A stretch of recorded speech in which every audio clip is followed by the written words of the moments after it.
Today we are going to talk about Jennyfer Hatch. What does Neo-Swedenborgianism say about Jennyfer Hatch? Jennyfer Hatch is literally the poster child for Canada's medical assistance in dying law. She was the woman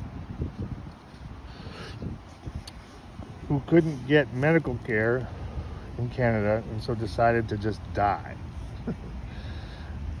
Which is a kind of a warning about socialized medicine, you might say, but I'm not really talking about that. I'm talking about what happens to people who kill themselves according to Neo-Swedenborgianism. And the answer is quite easy. Now, because there's a whole chapter in Francesco on Benedetto. This is a spoiler alert, but Benedetto in that chapter is killed himself. So Neo-Swedenborgianism sources these 4 books. Book number 1 is Francesco, Wanderer in the Spirit Lands. I'll link it below. Book number 2 is Spirit Intercourse, but beginning on page 196.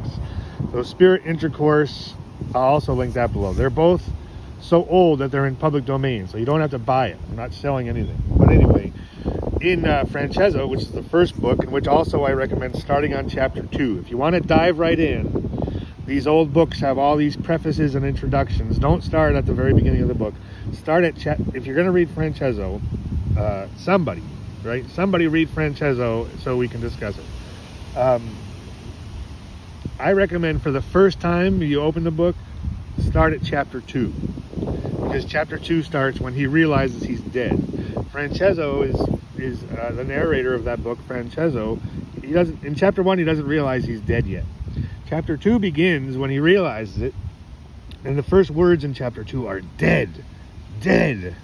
He just realized he's dead. So Francesco is an exciting book, but the excitement, there's the preface and the introduction are not exciting. The first chapter is not exciting. Chapter 2 is where the excitement begins. So anyway, the question is, I wonder who Heather is. I just misspoke and said Heather. Jennyfer Hatch killed herself, and I had this other whole list of friends who I'm not going to name, but you know, we know suicides. I don't have to mention. I don't know who you are. You know somebody. You know a suicide. Everybody knows a suicide. How are they doing? What's happening with them? According to this philosophy of mine called Neo-Swedenborgianism. And well, I just noticed that tree looks like a woman. I was pointing. I'm not even looking at the screen. I'm just holding the phone up at the gazebo, and look at that. It's like 2 legs, a crotch, a belly button. Look at that. So anyway, and here's my friend Jay Vaughn's coming. I see him. Anyway, what was the point? The question is, according to Neo-Swedenborgianism, this little philosophy of mine, which we also love trees, so we're going to talk about trees too, and I often film at this gazebo, but according to Neo-Swedenborgianism, blah, blah, blah, blah, blah, what about Jennyfer Hatch, who took her own life?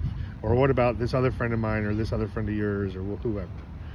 Well, I'm saying that Neo-Swedenborgianism is not simply out of my imagination. I'm drawing from a whole tradition which dates back to Swedenborg, but Swedenborg is kind of unreadable at first, so you can't just pick up Swedenborg and read it. Francesco, Wanderer in the Spirit Lands, linked below for free. Chapter 2, you can just pick up to start reading. Chapter 2, dead. First word, dead. Second word. Okay, there you are. You're in his story now. After you read it, then you can start slow at the preceding pages. But anyway, that book has a character named Benedetto, and Francesco, I'll give you a little spoiler. Francesco has this woman he loves. Francesco fell in love on his deathbed with a woman he calls different things, such as his beloved, his white rose, his guiding light. And Francesco was an artist, and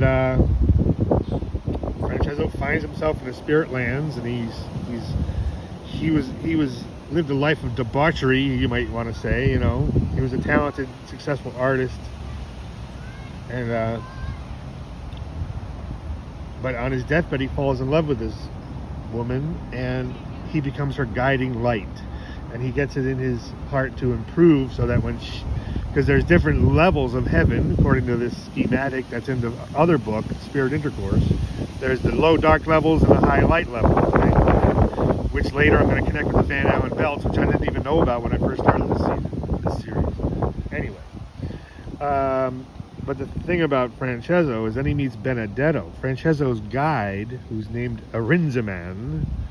Francesco's guide, Arinzaman the Persian, but anyway, Francesco's guide takes him to this low level of hell and says, here's what your life might have been like if it wasn't for this guiding light of yours. This is the whole point.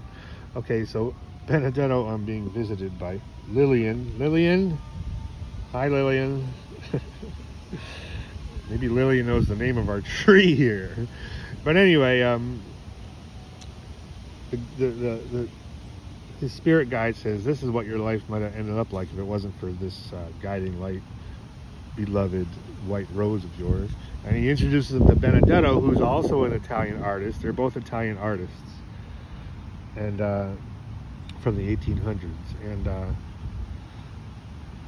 Benedetto's in a really low state, and he was a murderer and a suicide. So Benedetto's a murderer and a suicide. He was a murder-suicide, basically. I won't tell you anymore, because the murder part will blow your mind. So I don't want to spoil alert too much.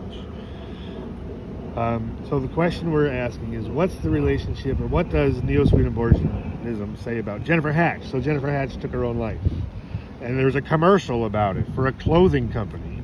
You would think the clothing company might have paid for her medical treatment and used that as a commercial, because did they make money off of this commercial about her killing herself? Why couldn't they have made a commercial about her skin condition? They make clothes, they sell clothes. They could have made a commercial about this clothing line they have that's softer on your skin, and they could have paid for her medical treatment. She killed herself because she couldn't get the medical treatment. And this clothing company, where clothes touch your skin, and she had a skin condition, instead of paying for her medical treatment, paid, I don't know who they paid. But anyway, that's strange. Thanks.